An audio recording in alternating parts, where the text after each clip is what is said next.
All right, so we've been doing this thing. If you were a dictator, what you would be doing. All right, if I were a dictator, I would call all the shots as a shadow dictator. I'd have some pasty patsy, sorry. It's my own low self-esteem. I thought you were setting me up to take the fall. I'd have some patsy pretend to be dictator for the public while I make all of the decisions.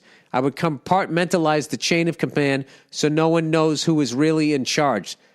That's one way to keep the military or anyone from taking me out. If my patsy was taken out, I'd just have some replacements hanging around. There's a lot of holes in that, but I understand what you're doing. If your patsy gets taken out and everybody around him thinks he's the guy, they're going to be fighting with whoever's taking him over, and they're going to take out whatever security that guy has, which is also your security. What you should do is when the patsy gets taken out, you walk away with all the money they thought the patsy had. And then you walk away like Hannibal Lecter at the end of Good Will Hunting, whatever that movie was called, Silence of the Lambs. That's how I would do it. By the way, isn't that what politicians are? They just, we're not going to say we have dictators. So you have all these fucking underpaid people, and then they all make zillions of dollars, and I guess their kids work in the Ukraine without having to show up and make $1 million a year. All I know is they all end up with a mansion on fucking Martha's Vineyard, and they're all amazing at the stock market. That's what I'm going to start to. If I ever see a House of Representative or a senator, Senator, you got any stock tips, you fucking piece of shit? First thing I do is replace, this is continuing. First thing I do is replace all cars with self-driving vehicles because people can't drive for shit, except for me. I'd collect all the classic and exotic cars so I could drive a different one each day of the year. I'd abolish the stock market because fuck it. Oh, by the way, dude, how are you going to be a shadow dictator if you're the only guy driving around in these exotic cars? This guy's not going to last, man. I'd make healthcare, education, and shelter a basic right and fund those things so that people wouldn't revolt. I'd then build new cities by calculating how much resources are available per person and limit the population in each city accordingly.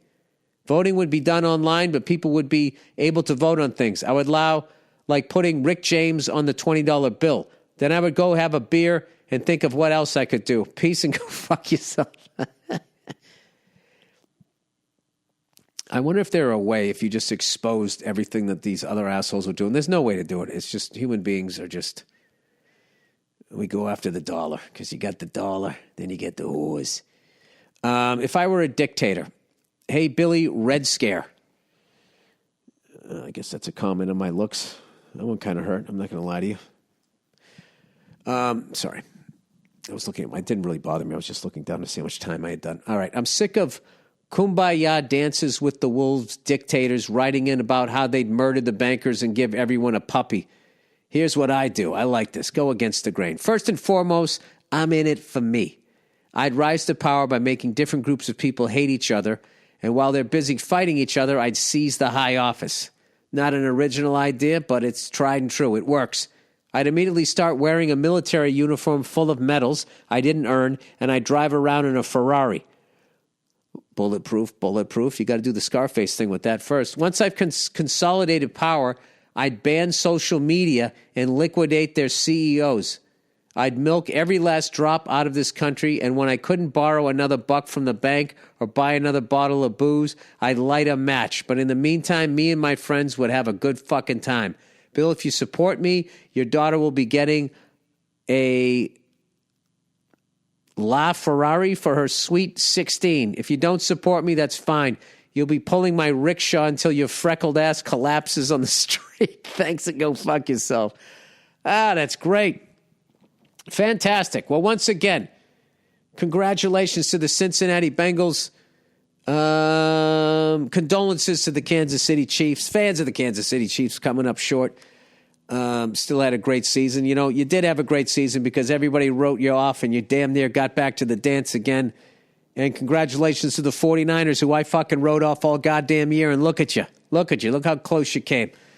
We're a minute away or so, whatever. I don't know how much time was left when you had last have the lead. I don't know.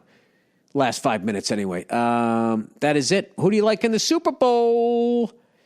I got to tell you, I think Joe Burrow has just got the magic. I think he's got the magic, and I think the Rams, I didn't like the coaching. I just thought he got a little fucking cute. I just think as a stand-up comedian, I would have made some different choices. No, they're both great coaches. I don't know. What a story, huh? Matthew Stafford, huh? He's playing for the fucking Lions. He never bitches. He never complains. He's just out there giving it his all. And he just said he wanted to go to a place and have a chance to fucking win. And now he's in the Super Bowl. It's going to be fucking amazing. I can't tell you this. What is so amazing about sports is that if Tom Brady actually retired, I'm not sure if he did or not, but if he does retire, the void that I thought it was going to create, because I was immediately sad, like, wow, that's it. I saw his last game. Thank God that Joe Burrow comes along and I'll get to see Mahomes versus Joe Burrow, hoping that that's going to be like all those great Brady versus fucking Peyton Manning, the Eli Manning games. Those were fucking amazing games. Has there ever been a brother combination in the NFL?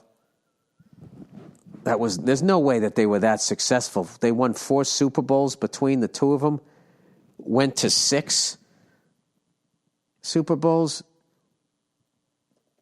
Brother QBs in the NFL. All right, let's see how many. The two brothers, Peyton and Eli Manning, are synonymous with football in the 2000s. The Hasselbecks, the Mannings. There's a couple of Hasselbecks. Josh and Luke McCown. I don't know where that is at.